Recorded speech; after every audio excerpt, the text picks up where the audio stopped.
adik-adik, selamat pagi, selamat hari Minggu. Apa kabar semuanya? Wah, kakak harap kalian semua dalam keadaan yang sehat ya. Saat ini bertemu kembali dengan kami, Sekolah Minggu dari GKI Karangsaru. Bersama dengan Kak Yeni, kemudian Kak Aurel, aku si ganteng. si ganteng siapa ya? Namaku Petra. Oh, Petra. Ketemu dengan kami seneng nggak, Petra? Wah, seneng Kak, aku seneng sekali. Oh iya, nah adik-adik, hari ini bersama dengan teman kita Petra. Bersyukur ya, seneng ya kita ada teman baru lagi. Nah adik-adik, sebelum kita mulai ibadah pada hari ini, kita akan mengawali dengan doa. Kak Aurel dan siapa namanya tadi? Petra Kak. Petra, iya. Kak Yeni sampai agak-agak lupa ini ya. Ya, yuk kita akan berdoa ya. Tuhan, terima kasih pagi ini, hari ini Tuhan pertemukan kembali dalam sekolah minggu online. Tuhan, pimpin setiap kami untuk kami dapat mengikuti sekolah minggu ini dengan baik dari awal, pertengahan hingga akhirnya. Tolong supaya setiap kami boleh berkonsentrasi, kami juga boleh bersukacita karena kami boleh ada pada hari ini. Terima kasih Tuhan, di dalam nama Tuhan Yesus kami berdoa, kami mengucap syukur. Amin. Ya, adik-adik semua, kita akan mengawali dengan senam ayat. Nah, Kak Aurel dan juga Petra ya, kita akan senam ayat. Ya, aku senang Kak kalau senam ayat. Oh gitu, oke. Yuk adik-adik, kita akan bersama-sama senam ayat.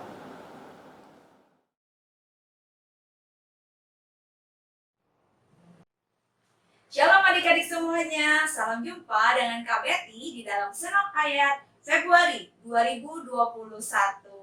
Senam ayat kita terambil dari Imamat 19 ayat 11 yang berbunyi, janganlah kamu mencuri, janganlah kamu berbohong, dan janganlah kamu berdusta seorang kepada sesamanya.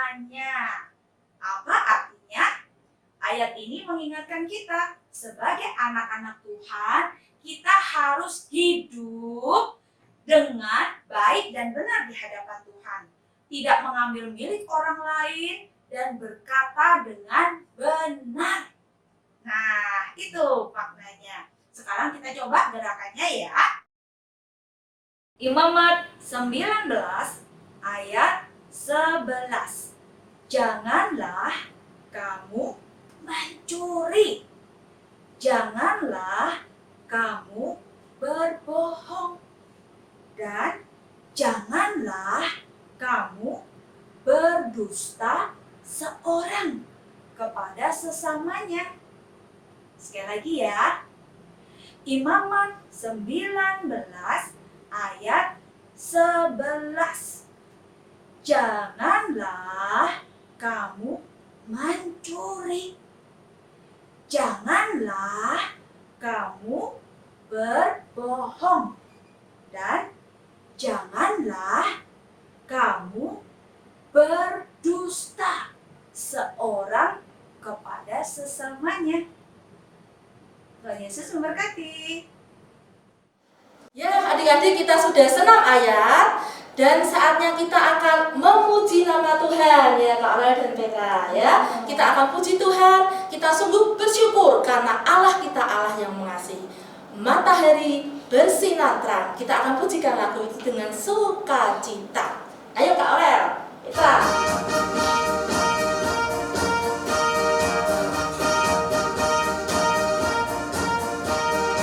Matahari bersinar terang, burung berkicau senang, harum sambar baklah bunga di padang.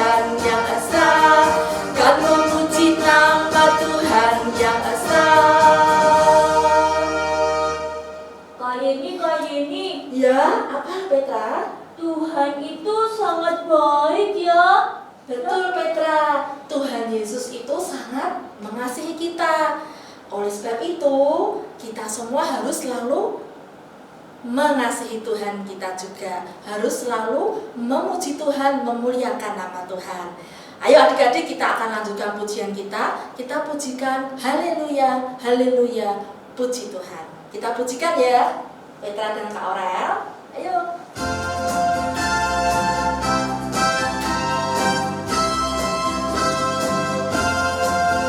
Haleluya, haleluya, haleluya, haleluya, puji Tuhan. Haleluya, haleluya, haleluya, haleluya, puji Tuhan.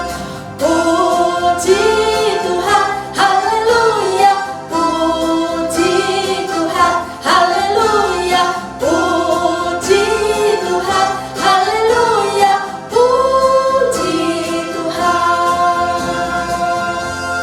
Nah, adik-adik semua dan Petra dan Kak Aurel, kita akan pujikan lagu ini dengan bersaut-sautan. Caranya begini, adik-adik yang cewek, yang cantik-cantik itu ikuti Kak Yeni menyanyikan kata haleluya.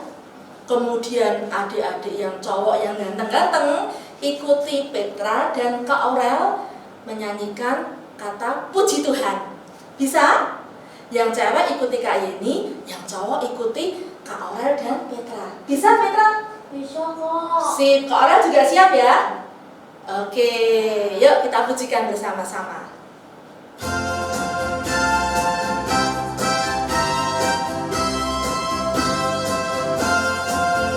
Haleluya, haleluya, haleluya, haleluya, puji Tuhan. Haleluya, haleluya, haleluya, haleluya, puji Tuhan. Puji Tuhan, haleluya, puji Tuhan, haleluya, puji Tuhan, haleluya, puji Tuhan. Sekali lagi, haleluya, haleluya, haleluya, haleluya, puji Tuhan. Haleluya, haleluya, haleluya, haleluya, puji Tuhan. Puji Tuhan, haleluya, puji Tuhan, haleluya, puji Tuhan, haleluya, puji Tuhan. Ya, wah adik-adik pintar-pintar semua bisa mengikuti. Ya adik-adik, kita memang harus selalu mengagungkan nama Tuhan, memuji Tuhan. Karena kita tahu Allah kita itu Allah yang besar, Allah yang berkuasa, yang selalu menyertai kita, yang selalu ada di dalam setiap kehidupan kita. Kehidupan adik-adik, Kak Yeni, Kak Aurel, Petra, dan semuanya. Kita akan pujikan satu lagu, Allahku Besar. Sebelum nanti kita akan berdoa untuk mendengarkan firman Tuhan. Kita pujikan lagu itu ya adik-adik ya. Allahku Besar.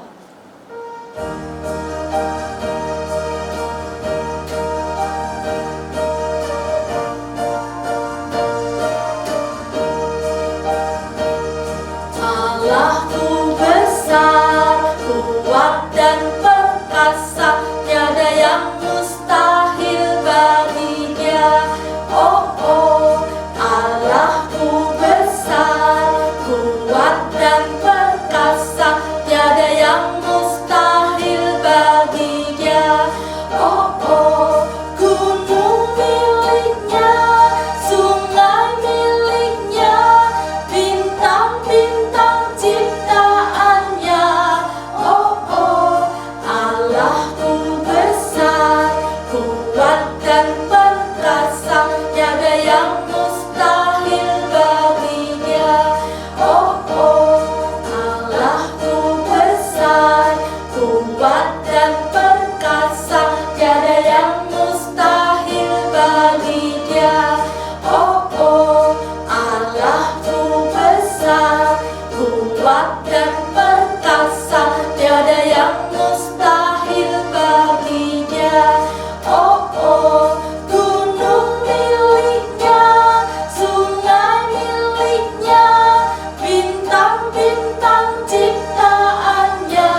berdoa ya. Iya, Kak Aurel juga.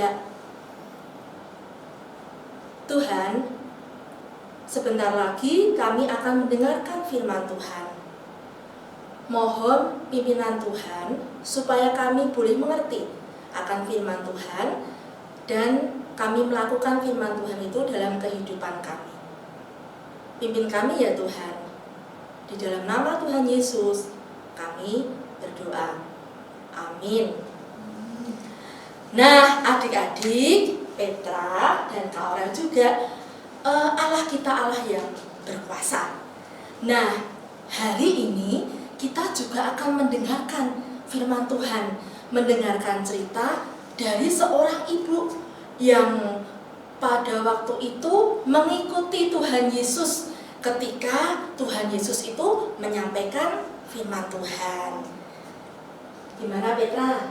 Wah, aku sudah gak sabar Kak, ingin mendengarkan ceritanya. Oke, kita akan siapkan hati kita ya. Adik-adik sudah siap semua ya? Kita akan siapkan hati kita untuk mendengarkan firman Tuhan. Ayo adik-adik, kita bersama-sama mendengarkan firman Tuhan. Adik-adik, sebelum kita memulai firman Tuhan kita pada pagi hari ini, hendaknya kita mulai dengan berdoa terlebih dahulu. Mari kita berdoa. Tuhan, pada pagi hari ini kami mengucap syukur di mana kami boleh berkumpul untuk memuji dan memuliakan nama-Mu. Saatnya Tuhan, kami akan mendengarkan sebagian daripada firman-Mu. Biarlah firman Tuhan yang disampaikan oleh hamba-Mu dapat bekerja sesuai dengan kehendak Tuhan. Apapun yang akan disampaikan juga dapat menjadi berkat bagi kami semua. Buat kami yang akan mendengarkan firman-Mu, kami mohon Tuhan siapkan hati kami supaya menjadi pendengar yang baik dan dapat menerima firman yang disampaikan. Terima kasih Tuhan, kami sambut firman-Mu hanya di dalam nama Tuhan Yesus Kristus. Amin. Halo adik-adik, sebelum kita memulai kelas ibadah kita pada hari ini, kakak mau tanya-tanya sedikit dong sama kalian. Kalian bisa nggak kasih contoh sama kakak benda-benda kecil apa aja yang ada di sekeliling kalian? Coba bisa kalian sebutin nggak? Apa aja? Kakak kasih contoh ya, berapa barang-barang kecil yang ada di sekeliling kita. Kakak kasih contoh, yang pertama ada kancing, yang kedua ada peniti, yang ketiga ada jarum, terus ada paper clip. Nah, kalian tahu nggak sih kegunaan dari barang-barang kecil yang kakak sebutin tadi? Kalau yang pertama kancing fungsinya buat apa adik-adik? Nah, kancing fungsinya dipasang di baju ya, supaya baju kita terlihat rapi dan bisa dikait-kaitkan pakai kancing. Terus ada juga nanti peniti. Peniti sama fungsinya, dipasang juga di bagian yang terbuka supaya tertutup dengan menggunakan peniti. Ada juga nanti kakak kasih contoh jarum. Jarum bisa juga kita gunakan untuk menjahit kain yang berlubang, baju yang berlubang, celana yang berlubang bisa kita jahit dengan menggunakan jarum. Terus ada juga paper clip adik-adik. Paper clip buat apa? Paper clip buat ini merapikan kertas-kertas yang berserakan, yang berantakan, kita rapikan dengan menggunakan paper clip. Nah, barang-barang yang kecil tadi mungkin bagi kita nggak ada manfaatnya, nggak berguna, cuma gitu aja. Tapi Yesus membuat barang-barang kecil ini punya manfaat yang luar biasa buat kehidupan kita sehari-hari adik-adik. Nah, hari ini kakak juga mau belajar, kita sama-sama nih mendengarkan, kita sama-sama belajar bahwa Tuhan bisa menggunakan hal yang kecil menjadi berkat yang luar biasa bagi banyak orang. Yuk kita sama-sama belajar. Adik-adik, bacaan Alkitab kita pada minggu hari ini terambil dari kitab Yohanes pasalnya yang ke-6 ayat 1 sampai 15. Kakak ulangi ya, terambil dari kitab Yohanes pasalnya yang ke-6 ayat 1 sampai 15. Kakak akan membacakannya untuk kita semua. Mari kita sama-sama mendengarkannya. Sesudah itu, Yesus berangkat ke seberang danau Galilea, yaitu danau Tiberias. Orang banyak berbondong-bondong mengikuti dia, karena mereka melihat mujizat-mujizat penyembuhan yang diadakannya terhadap orang-orang sakit. Dan Yesus naik ke atas gunung dan duduk di situ dengan murid-muridnya. Dan Paskah, hari raya orang Yahudi, sudah dekat.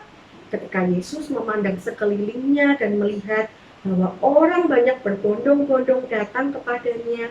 Berkatalah ia kepada Filipus, "Di manakah kita akan membeli roti supaya mereka ini dapat makan?" Hal itu dikatakannya untuk mencobai dia, sebab ia sendiri tahu apa yang hendak dilakukannya.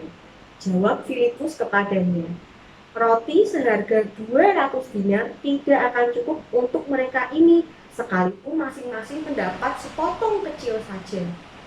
Seorang dari murid-muridnya, yaitu Andreas, saudara Simon Petrus, berkata kepadanya, "Di sini ada seorang anak yang mempunyai 5 roti jelai dan 2 ikan. Tetapi, apakah artinya itu untuk orang sebanyak ini?" Kata Yesus, "Suruhlah orang-orang itu duduk." Adapun di tempat itu banyak rumput, maka duduklah orang-orang itu, kira-kira 5.000 laki-laki banyaknya. Lalu Yesus mengambil roti itu, mengucap syukur dan membagi-bagikannya kepada mereka yang duduk di situ. Demikian juga dibuatnya dengan ikan-ikan itu, sebanyak yang mereka kehendaki. Dan setelah mereka kenyang, ia berkata kepada murid-muridnya, "Kumpulkanlah potongan-potongan yang lebih, supaya tidak ada yang terbuang." Maka mereka pun mengumpulkannya dan mengisi 12 bakul penuh dengan potongan-potongan dari kelima roti jelai yang lebih setelah orang makan. Ketika orang-orang itu melihat mujizat yang telah diadakannya, mereka berkata, "Dia ini adalah benar-benar nabi yang akan datang ke dalam dunia." Karena Yesus tahu bahwa mereka hendak datang dan hendak membawa dia dengan paksa untuk menjadikan dia raja, ia menyingkir pula ke gunung seorang diri. Adik-adik, dari kisah Yesus yang membagi-bagikan 5 roti dan 2 ikan kepada 5.000 orang, kita dapat belajar bahwa yang pertama, Yesus peduli akan seluruh aspek dalam kehidupan kita.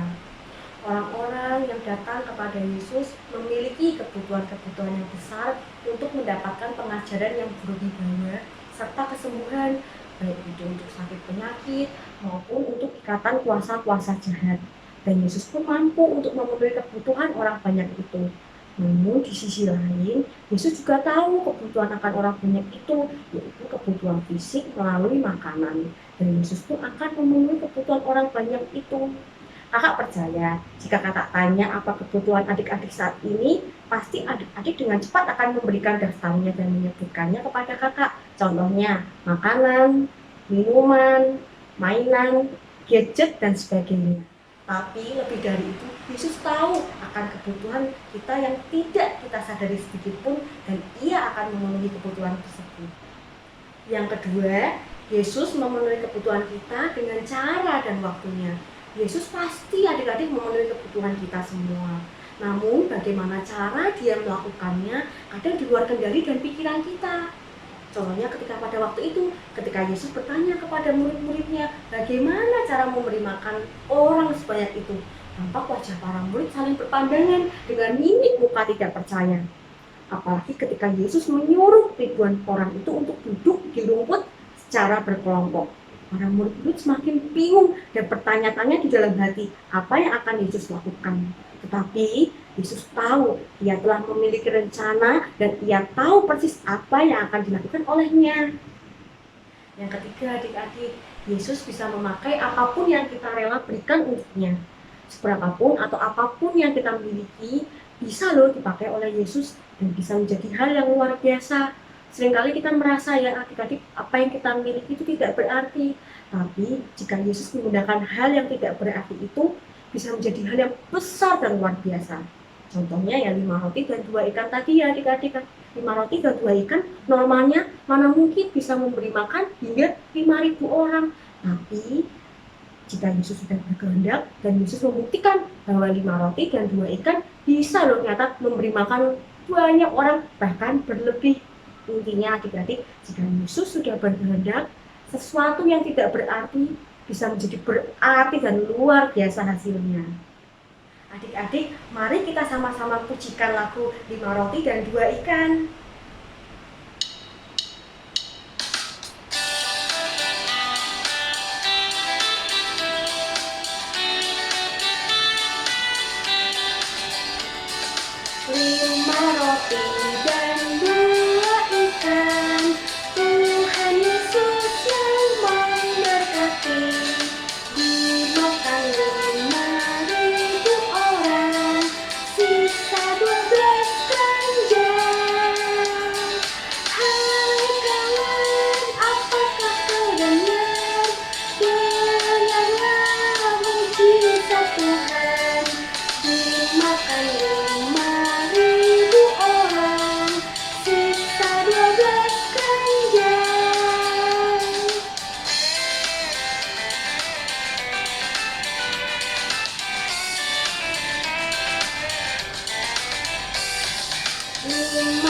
roti dan 2 ikan.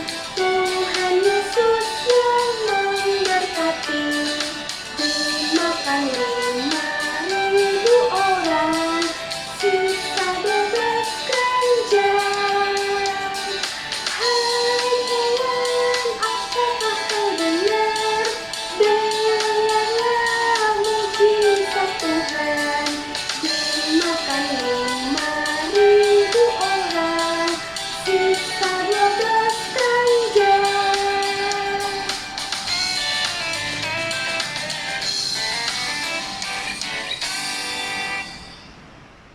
Adik-adik, ayat hafalan kita pada minggu hari ini terambil dari 2 Korintus 8 ayat 12. 2 Korintus 8 ayat 12 yang berbunyi, sebab jika kamu rela untuk memberi, maka pemberianmu akan diterima. Kalau pemberianmu itu berdasarkan apa yang ada padamu, bukan berdasarkan apa yang tidak ada padamu. Kakak ulangi ya, 2 Korintus 8 ayat 12.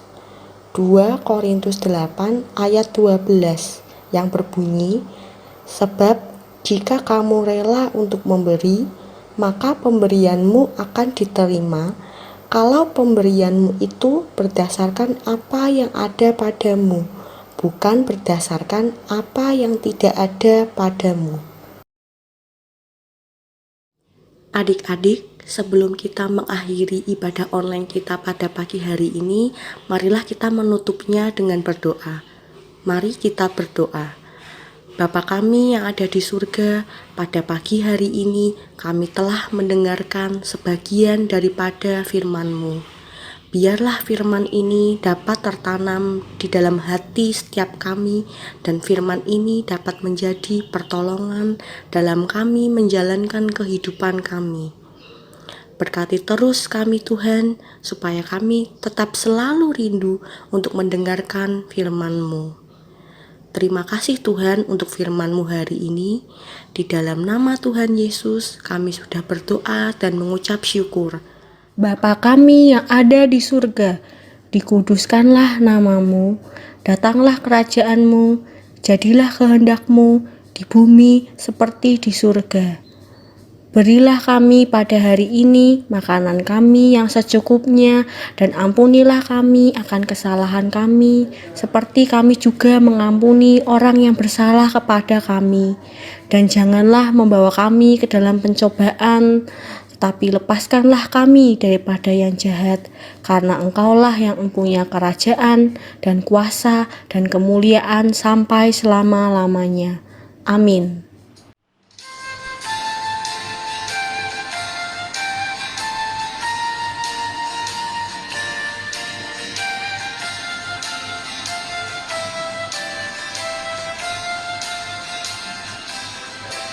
Bapa, terima kasih.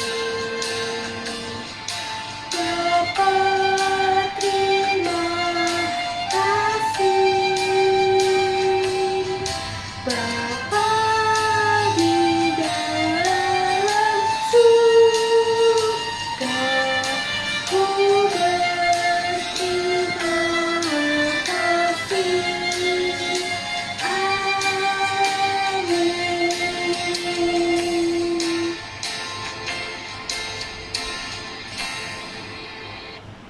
Sampai jumpa adik-adik. Tuhan Yesus memberkati.